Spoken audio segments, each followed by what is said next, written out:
আজকে এমন একটা গল্প বলবো, শুনলে চোখের জল চলে আসবে।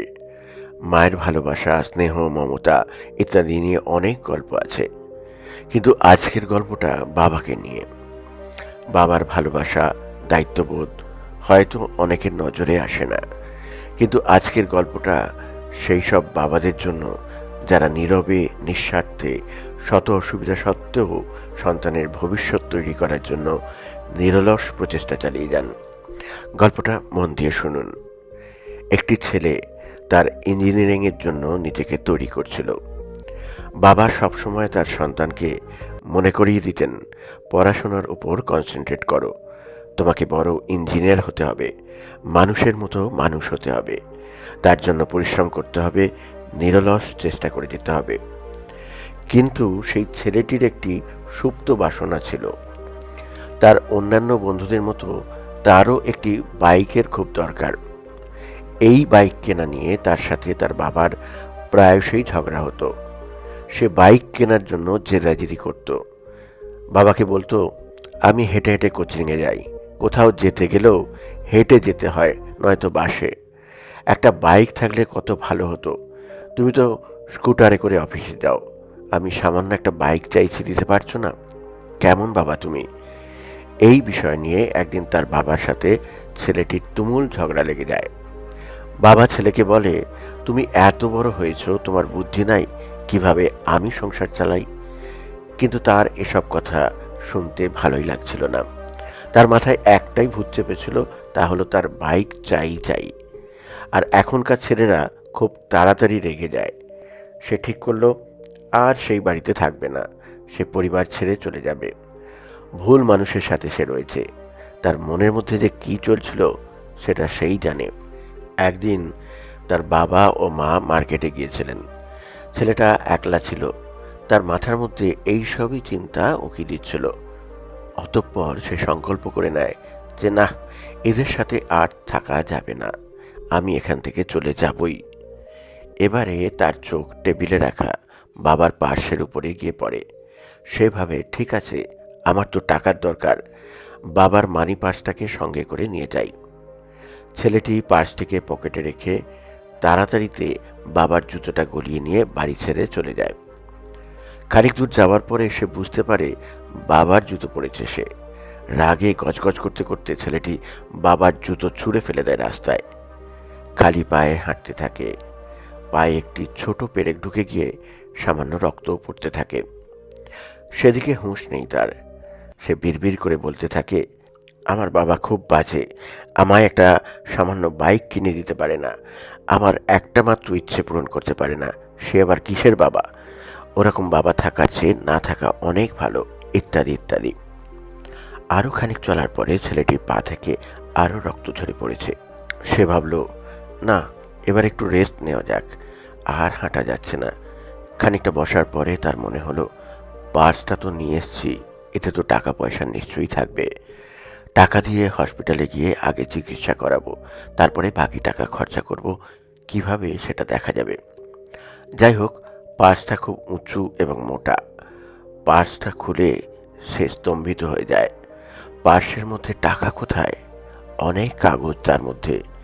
অনেক খোঁজাখুঁজির পর মাত্র 100 টাকা সে খুঁজে পায়। এই দেখে সে আরো রেগে যায়। সে ভাবে, বাবা কি করে, এত গরিব নাকি, পার্শ্বে মাত্র 100 টাকা পড়ে রয়েছে। এবারে সে ভাবে, দেখি এতে এত কাগজ রয়েছে, এগুলো কিসের? এই ভাবনা থেকে সে প্রথম কাগজটা বের করে দেখে। একটা কাগজ ছিল ধারের। ছেলেটি বাবা তার এক বন্ধুর কাছ থেকে 40,000 টাকা ধার নিয়েছিলেন ছেলেটির ল্যাপটপ কেনার জন্য। সেই ল্যাপটপ যেটা 1 বছর আগে ছেলেটি জেদ করত, বাবা কিনে দাও, বাবা কিনে দাও বলে। অনেক মুশকিলে বাবা টাকা ধার করে সেই ল্যাপটপটা ছেলেকে কিনে দিয়েছিল।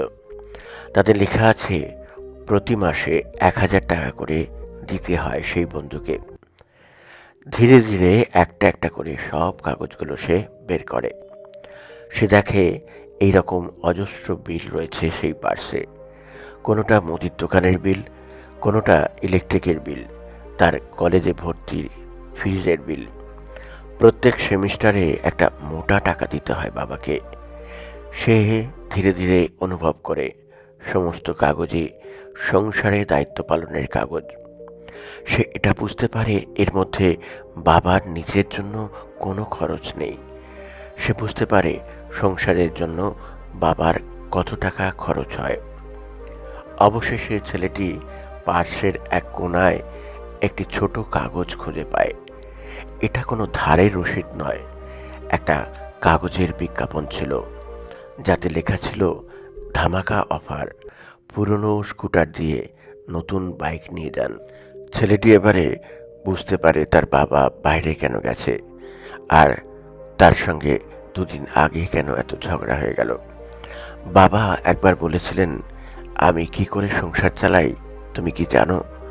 ছেলেটি বুঝতে পারল সেই পুরনো স্কুটার যেটা নিয়ে বাবা অফিসে যান, সেটার সাথে অনেক স্মৃতি জড়িয়ে আছে। ওই একটাই স্কুটার যেটা ঘরের সমস্ত প্রয়োজন মেটায়, সেইটা বাবা বেছে নতুন বাইক আনতে গেছে। ছেলেটি এসব ভাবতে ভাবতে তার চোখ দিয়ে জল গড়িয়ে পড়ে। সে দৌড়তে থাকে তার বাড়ির দিকে।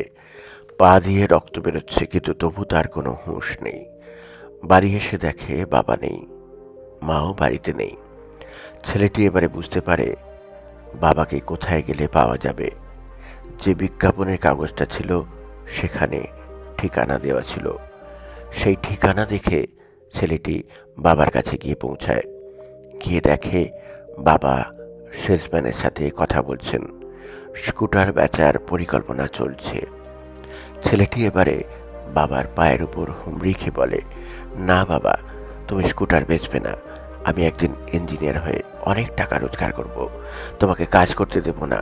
আমার টাকায় আমি বাইক কিনবো। এই স্কুটার তোমার খুব দরকারি, এর সাথে আমাদের অনেক স্মৃতি জড়িয়ে আছে, চলো বাড়ি চলো। এই বলে কাঁদতে থাকে, বাবার কাছে হাত জোর করে ক্ষমা চাইতে থাকে। ছেলেটি বলে, আমি সব বুঝতে পেরেছি, তুমি কত কষ্ট করে সংসার চালাও। আজকে আমি অনেক বড় পাপ করতে যাচ্ছিলাম। আমি বাড়ি থেকে পালিয়ে গেছিলাম, তোমার পার্সটাও নিয়ে গিয়েছিলাম, কিন্তু পার্সটা নিয়েছিলাম বলে তোমার গুরুত্বটা আমি বুঝতে পেরেছি। তুমি ছাতার মতো আমাদের সংসারকে আগলে রেখেছ। বাবাও তার সন্তানকে বুকে জড়িয়ে ধরেন। এই ছোট্ট কাহিনীটি আমাদের দায়িত্ববোধ, মূল্যবোধের কথা শেখায়। একটা হিন্দি শায়রি মনে পড়ে যায়, সেটা হলো, जेब खाली है पर माना करते नहीं, দেখা मैंने पापा से আমির ইনসান নেহি।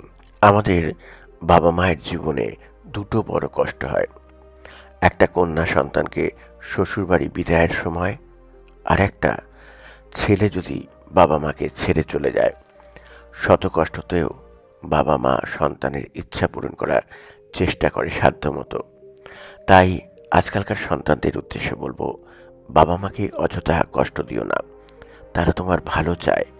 অন্যের আছে বলেই আমাকেও চাইতে হবে, বাবার ক্ষমতা না থাকলেও এমনটা করো না। অযথা অহেতুক কোনো আবদার করো না, যেটার জন্য না পারার যা কষ্ট, হয়তো দিতে না পারাটা আরো কষ্টের।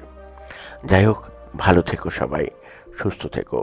এইরকমই মোটিভেশনাল গল্প শুনতে চ্যানেলটা সাবস্ক্রাইব করে পাশে থেকো। শেয়ার করে দিও। ধন্যবাদ সবাইকে। ঈশ্বর সবার ভালো করুন।